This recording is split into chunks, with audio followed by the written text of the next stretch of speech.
Ndio hata senator wa Nairobi ambaye anaenda kila kona akisema mambo ya tamu moja aweze kuangalia mambo ya oversight vile kazi Nairobi inafaa ifanywe. Kwa hivyo Bwana Speaker, naunga hiyo statement mkono iweze kuangaliwa kazi itafanywa namna gani. Kwa sababu tukiendelea hivyo mambo ya kipindupindu, mambo ya malaria itaonekana katika city yetu. Kwa hivyo Bwana Speaker, naunga mkono. Asante. You know, Mr. Speaker, you were not in the seat earlier. There was some very interesting input from some of my colleagues about the work of this House. And some of them were casting negative aspersions as some of us saying that we have not done our oversight work well. Speaker, I would expect that those members would be in the House now because most of them come from actual agricultural areas. And I remember very correctly, Honorable Speaker, that the question of minimum guaranteed returns for our farmers was a promise that was made by the current administration. And even those of us who are on the Azimio side, we promised Kenyan farmers that we would put in place a mechanism to guarantee certain returns, at least when they go to their farms, that they are able to recover what it is that they put in terms of recovery of costs. Mr. Speaker, would you believe it that some of the senators there who are pointing fingers and saying Nairobi has not been properly oversighted.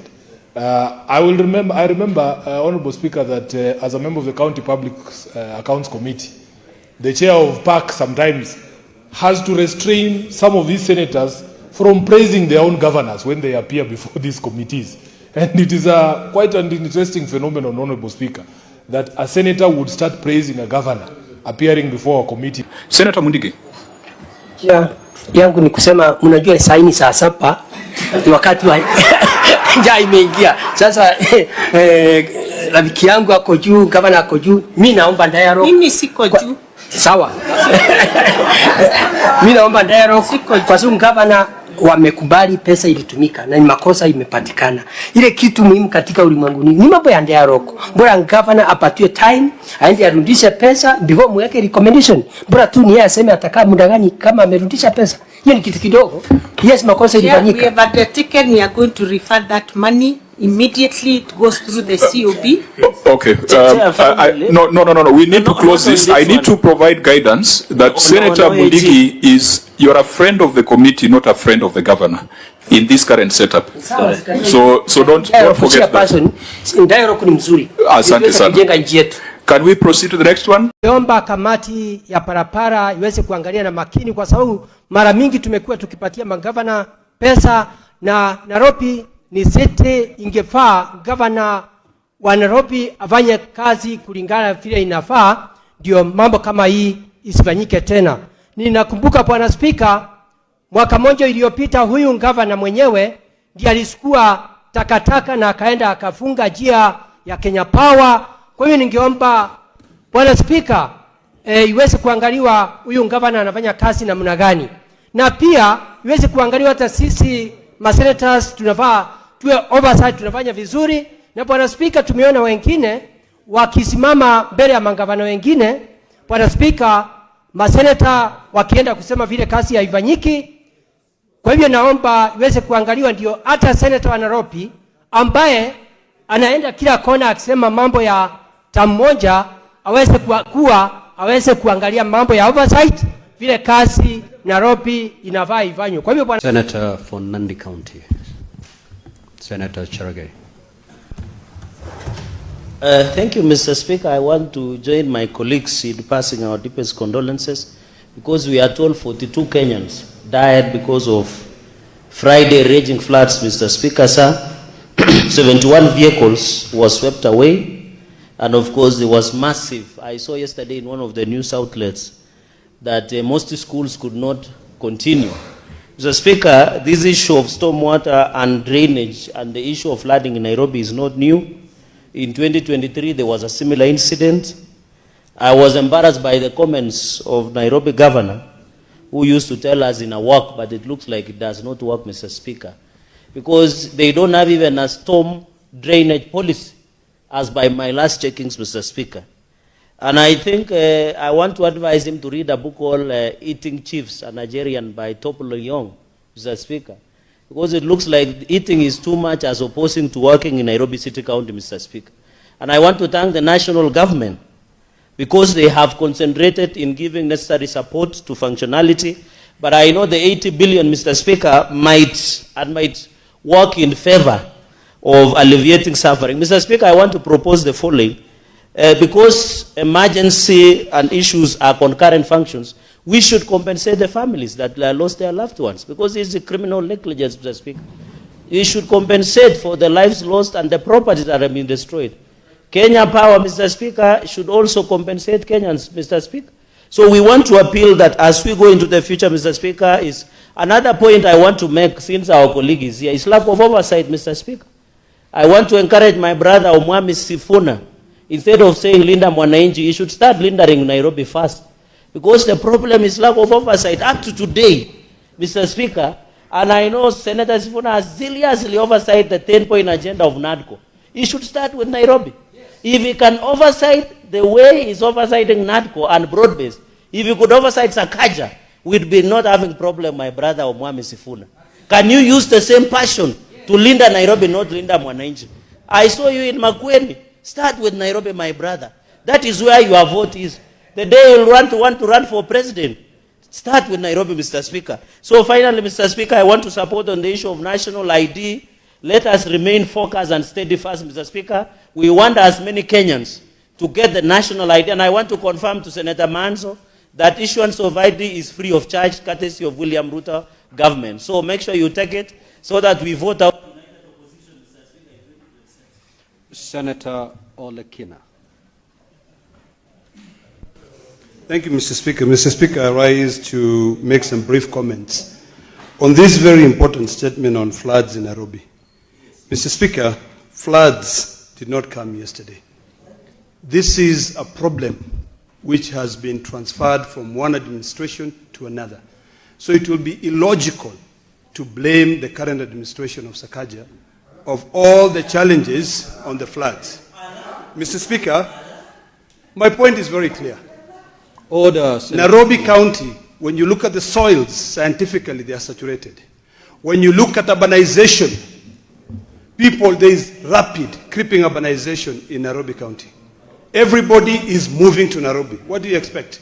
The most logical thing, Mr. Speaker, is to try and look at what is the appropriate way of solving this problem for future generations.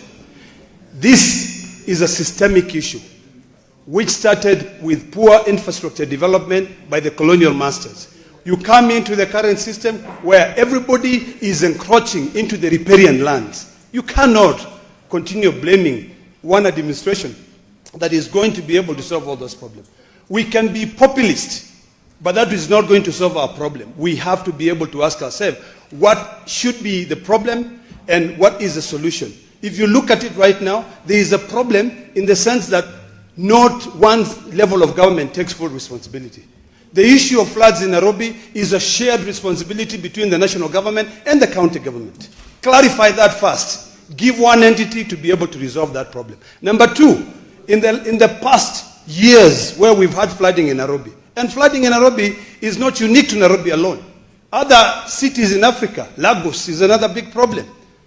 In the past, what we have done in Nairobi County is that they have concentrated on issues of declogging the flooding routes.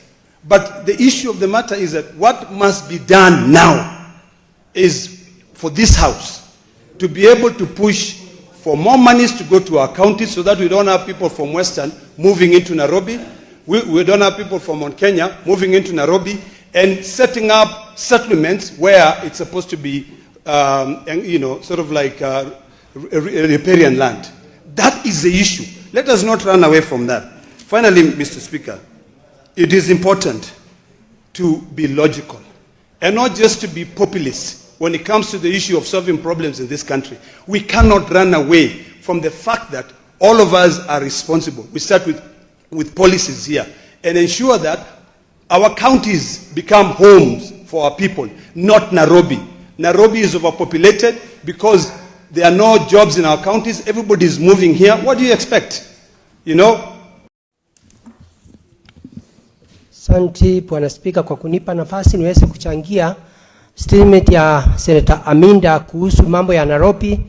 Nairobi sisi wote tuko city, tunafaa iangaliwe njia ile nafaa. Bwana Speaker, ni kitu ya kuhuzunisha sana kwa sababu tunakumbuka wiki jana wakati mvua ilinyesha, watu walivagiwa na maji, magari ikaenda, biashara zikaharibika, ikashoroteka. Ningeomba kamati ya parapara iweze kuangalia na makini kwa sababu mara mingi tumekuwa tukipatia magavana pesa, na Nairobi ni city, ingefaa governor wa Nairobi afanye kazi kulingana vile inafaa, ndio mambo kama hii isifanyike tena.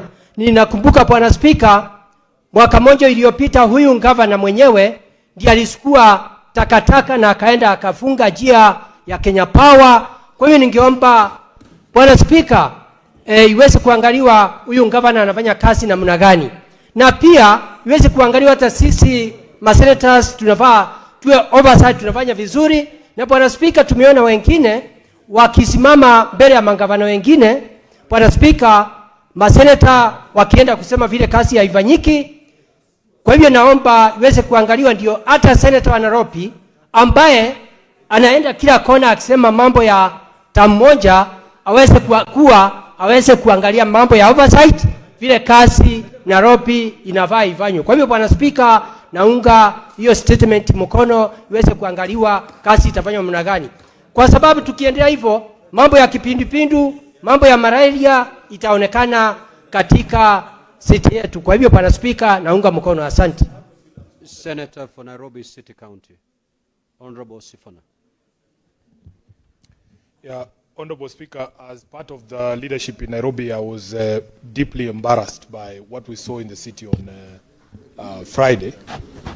Somehow, Mr. Speaker, when I take the mic, the volume just plummets. I don't know what is going on. But the point that I was making is that we were deeply embarrassed. What are you trying to suggest, Senator for Nairobi? I'm trying to suggest that there is internal sabotage whenever some of us take to the floor, because we have also things to say. We might not shout in your ear like the previous speaker, but we want to be heard.